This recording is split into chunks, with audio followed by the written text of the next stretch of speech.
ada satu bagian yang penting amanat Nabi di hadis Muslim pada satu sifat kepemimpinan. Bahwa di antara sifat pemimpin dan yang dipimpin itu harus selalu membangun kekompakan dengan nilai cinta dan doa.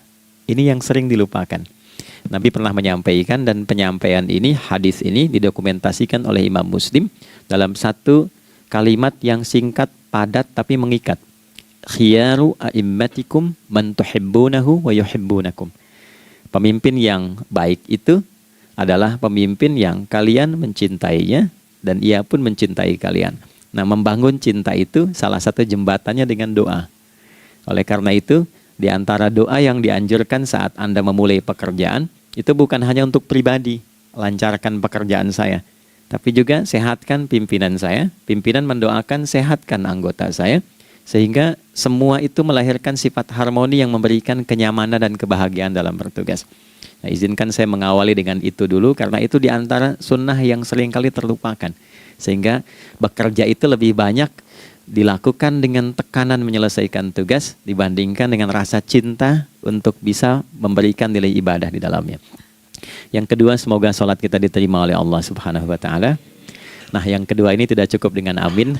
Kita harus tahu dulu standar penerimaan itu seperti apa. Dan yang kedua, kenapa harus sholat? Ini poin pokoknya. Mengapa sih umat Islam itu cukup hanya misalnya dengan bersyahadat saja dipandang sudah berislam, lalu berbuat baik? Kenapa mesti ada sholat? Kenapa bahkan yang pokok sampai 5 waktunya? Dan jumlah rakaatnya pun diatur sedemikian rupa, sampai teknisnya pun dijelaskan dengan rinci. Saking rincinya, bila ada yang menyimpang dari rincian itu, maka dianggap sholatnya tidak sah dan mesti diulang.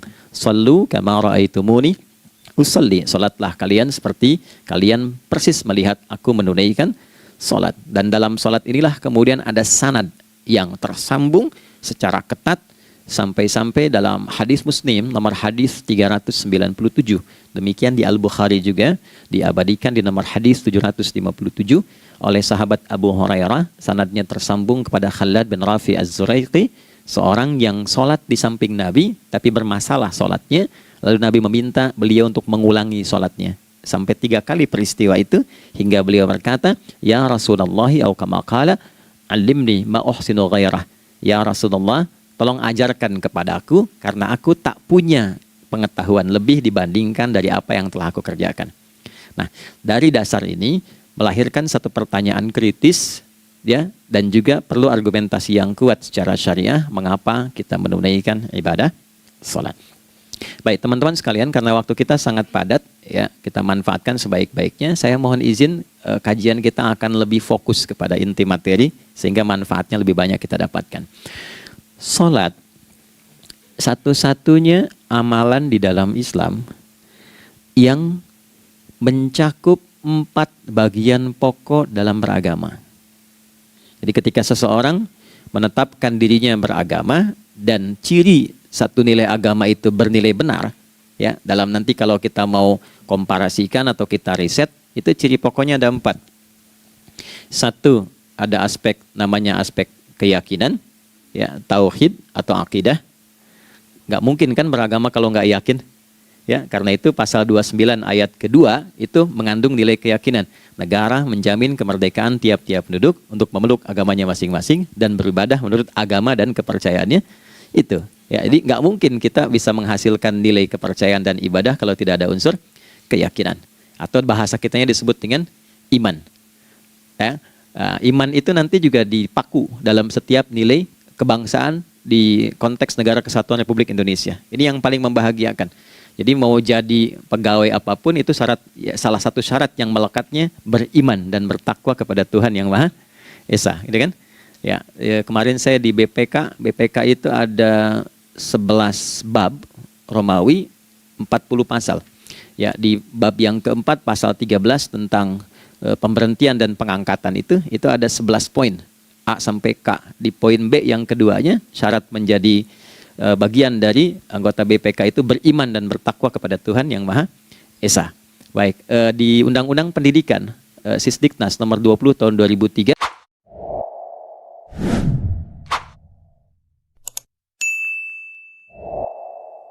Itu kalau kita baca dari poin menimbang ada 4, di poin B-nya saja sudah ada iman. Ya, Undang-Undang Dasar 1945 mengamanatkan pemerintah mengusahakan satu sistem pendidikan ya nasional yang meningkatkan keimanan dan ketakwaan pada Tuhan Yang Maha Esa serta akhlak mulia, baru mencerdaskan kehidupan bangsa. Ya, secara singkat, 1, agama dianggap benar kalau ada doktrin keimanan, ada akidah, ada tauhidnya. Yang kedua, ada ibadahnya. Ya, sebagai pembuktian kita beriman, buktinya apa? Ya kan? Saya beriman kepada Tuhan, kita tetapkan, misalnya Allah. Apa pembuktian keberimanan kita kepada Allah? Ya, kan pembuktiannya itu mesti diwujudkan dalam bentuk sikap. Sikap itulah yang disebut dengan ibadah. Nah, konsepsi ini ada di Quran surah ke-20 Thaha di ayat ke-14. Innani anallahu la ilaha illa ana fa'budini. Ya, sungguh aku tegaskan bahwa akulah Allah, satu-satunya Tuhan yang layak dipertuhankan dan disembah. Ketika Anda mempertuhankan aku, fa'budni, maka buktikan kebertuhananmu kepadaku dengan menyembahku. Karena itu namanya Allah punya 2 arti. Satu yang dipertuhankan, kan? Ilahun wahid. Yang kedua yang disembah. Ya, jadi yang dipertuhankan dan disembah. Oke. 3. Yang ketiga harus punya unsur praktikal atau implementatif dalam interaksi kehidupan. Ya, jadi bukan cuma nyembah Tuhan, bimbingan kehidupannya apa? Implementasi dari ibadah itu. Ya, ciri umat beragama itu kan bukan hanya sekedar saya yakin, beriman, saya ibadah. Terus bukti ibadah itu dibawa dalam berinteraksi hariannya seperti apa wujudnya. Ya, makanya ketika dulu orang itu jujur, orang itu bangga dengan kejujurannya bukan sebagai orang jujur, tapi sebagai muslim. Jadi ketika ditanya, kenapa Anda jujur? Karena saya muslim. Ketika ada seorang penggembala di Sahara yang sangat gersang, diuji oleh Umar bin Khattab, ingin diambil kambingnya, kan kisahnya viral kan? Baik ya?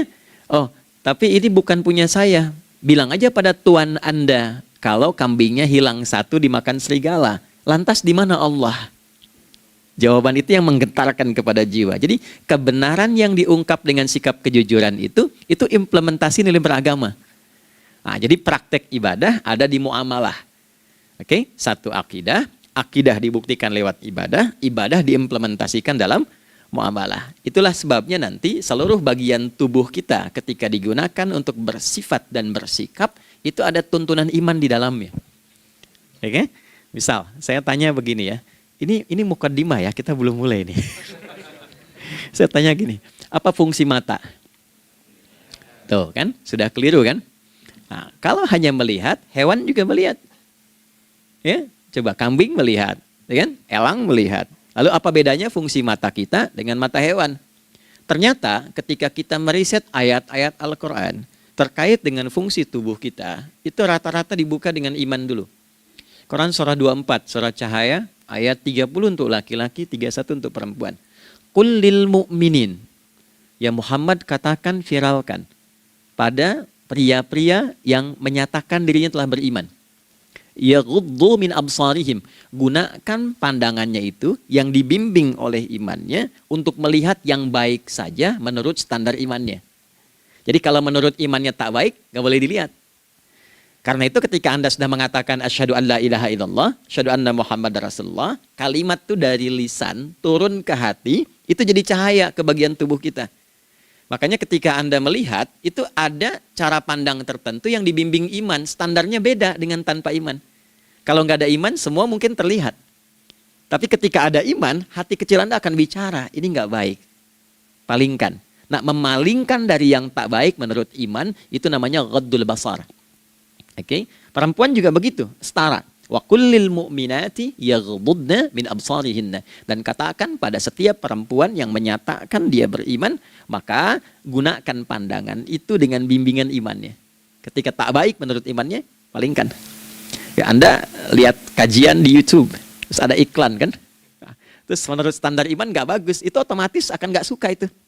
Ya, pasti dipalingkan. Ya, Anda kalau naik pesawat tuh ya, tugas keluar tuh, pertagas tugas keluar. Kalau pramugari lagi demo tuh yang dilihat pramugarinya apa demonya dulu. Nah, iman itu akan bekerja di situ tuh. Ya, palingkan.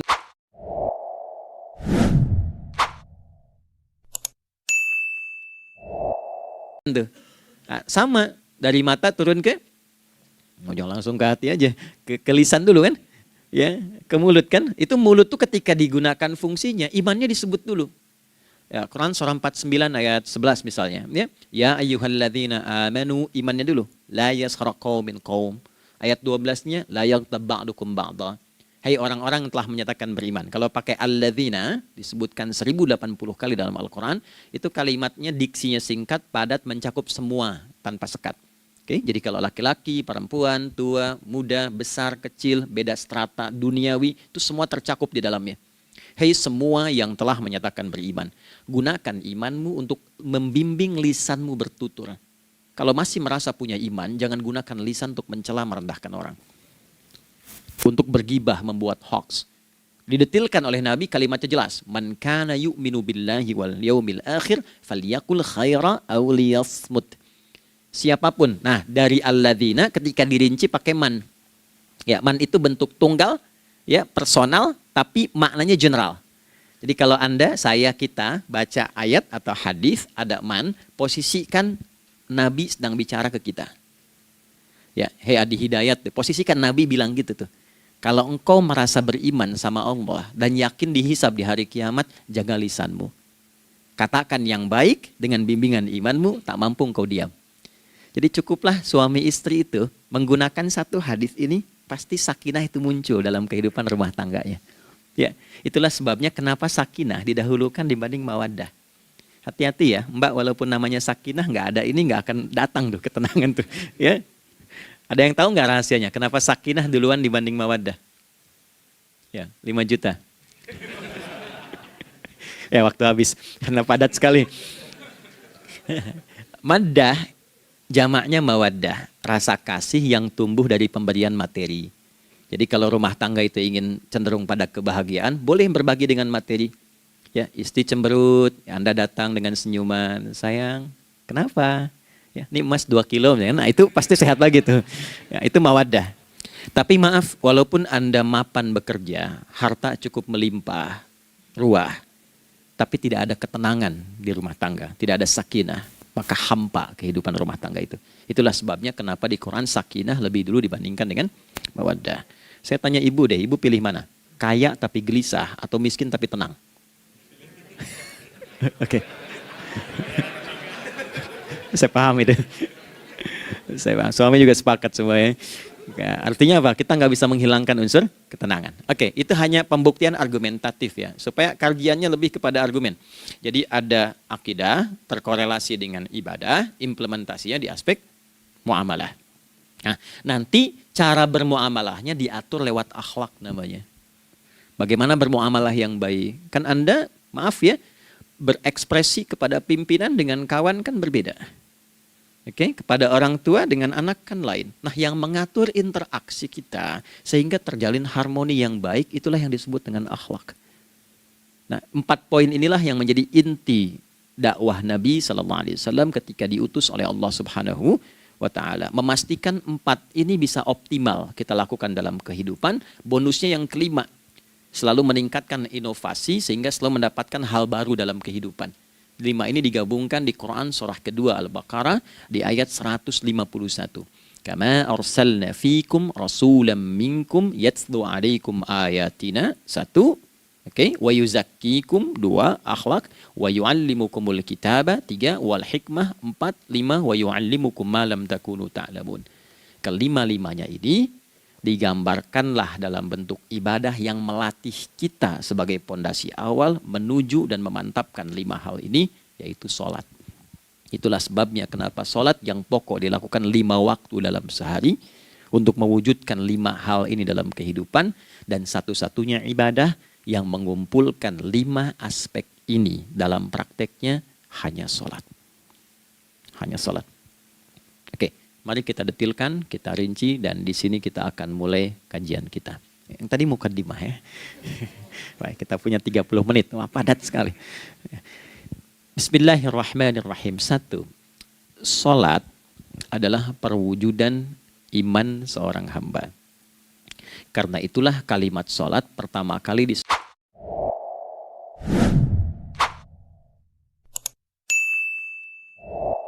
Sebutkan dalam Al-Quran, itu letaknya setelah kalimat iman. Al-Baqarah ayat 3, alladzina yu'minuna bil ghaibi wa yuqimunas shalah. Orang-orang yang telah menyatakan beriman dan konsisten menjaga imannya. Beda alladzina amanu dengan yu'minun. Amanu telah beriman. Tapi kalau dia komitmen dan konsisten terus menjaga imannya sampai saat dia berpulang pada Tuhannya, maka berubah nanti bentuknya kalau di bahasa Arab jadi mudhari'. Kalau di bahasa Inggris kan tuh punya 3 arti. Present, continuous, and future. Jadi kalaupun sekarang terus berlangsung sampai masa depan pun saya tetap akan beriman. Nah, pembuktian untuk menjaga iman itu pembuktian utamanya pada sholat. Itulah sebabnya satu-satunya amal ibadah dari rukun Islam yang 5 itu, ya, satu-satunya amal ibadah yang disebut iman dalam Al-Quran hanya sholat. Teman-teman boleh buka Quran surah kedua Al-Baqarah di ayat 143. Ya, di pertengahan ke ujung ayatnya. Saya percepat. Wa ma kana Allahu liyudhi'a imanakum. Dan Allah nggak akan pernah menyia-nyiakan sholat seseorang yang dikerjakan karena imannya. Ayat ini turun, ketika ada terjadi pergantian arah kiblat. Dari yang tadinya semula ke Masjidil Aqsa, lalu berputar 180 derajat, beralih ke Masjidil Haram. Nabi sedang berada di luar Madinah. Madinah tempo dulu, wilayahnya nggak seluas cakupan sekarang. Oke, kalau diilustrasikan, area sekitaran Masjid Nabawi sekarang itulah Madinah lah. Di luar itu sudah di luarnya. Nah, Nabi sedang sholat, riwayatnya banyak menyebutkan, ada yang mengatakan zuhur, ada asar, ada maghrib. Di pertengahan itu turunlah Al-Baqarah ayat 144. Qad nara taqalluba wajhika fis sama' falanuwalliyannaka qiblatan tardaha fawalli wajhaka syatral masjidil haram. Maka berputarlah dengan turunnya ayat ini 180 derajat menghadap ke arah Masjid Al-Haram. Problemnya adalah ketika Nabi dan pengiring beliau kembali ke Madinah, area Masjid Nabawi, kan nggak semua masyarakat ikut. Maka virallah informasi itu bahwa kiblat telah beralih ke kiblat awal, yaitu Ka'bah Al-Musyarrafah. Maka penduduk panik pada saat itu. Status sholat kami yang tadi dikerjakan bagaimana? Karena sedang nggak bisa diulang, sudah pindah waktu. Maka turunlah kemudian firman Allah yang Al-Baqarah 143 itu, wa ma kana Allahu liyudhi'a imanakum. Karena engkau mengerjakan sholat itu dengan imanmu, maka Allah nggak menyia-nyiakan imanmu itu. Maksudnya apa? Walaupun arah kiblatnya tidak tahu mengarah kepada sisi yang belum berubah, tetap dihitung pahalanya sempurna karena imannya. Nah, ini nanti yang menjadi landasan turunnya Al-Baqarah ayat 115. Walillahil masyriq wal maghrib fa aynama tuwallu fathamma wajhullah. Kalau Anda sedang tugas nanti di lapangan, lalu sulit menemukan arah kiblat. Aplikasi susah karena sinyal nggak masuk misalnya. Oke, kemudian juga matahari agak remang-remang sehingga sulit untuk terlihat patokannya. Maka dengan keyakinan, dengan iman itu, menghadaplah ke arah yang kita yakini, maka berlakulah Al-Baqarah 115. Di saat itu diterima amal ibadah kita sama dengan yang menghadap kiblat dengan dasar imannya. Oke, nah pengertian terbaliknya, mafhum mukhalafahnya, maka Nabi mengatakan, al-farqu bainal mu'min wal kafir tarkus shalah. Beda antara orang yang beriman dengan yang belum beriman adalah pada sholatnya. Jadi kalau ada orang mengatakan sudah beriman dan tidak menunaikan sholat, ini artinya keimanannya belum diakui sepenuhnya oleh Allah Subhanahu wa Ta'ala. Jelas ya? Halo, kenapa sedih begini? Maaf, saya terlalu cepat nggak? Enggak ya? Baik. Jadi dalam poin ini penting pembedanya di sholat. Itulah sebabnya kenapa dari kecil kan, usia sekian, dari mulai 3 ke arah 7 tahun contohkan. Ya, orang tuanya sholat bentangkan sejadah. Kalau bisa, kalau anak sudah mulai suka tuh kasih model sejadah yang anak-anak sukai bentuknya. Ya, dulu ada anak saya senang model mobilan, saya tidak sebutkan supaya tidak endorse gitu ya. Dikasih sejadah dengan pola itu, dia senang tuh ikutin. Kita nggak minta sholat, dia datang sendiri. Ya, nanti setelah mulai 7 tahun kan baru diajarkan dengan baik, diajak ke masjid kalau yang laki-laki. Demikian seterusnya. Ya, mengapa dari awal dituntun seperti itu? Untuk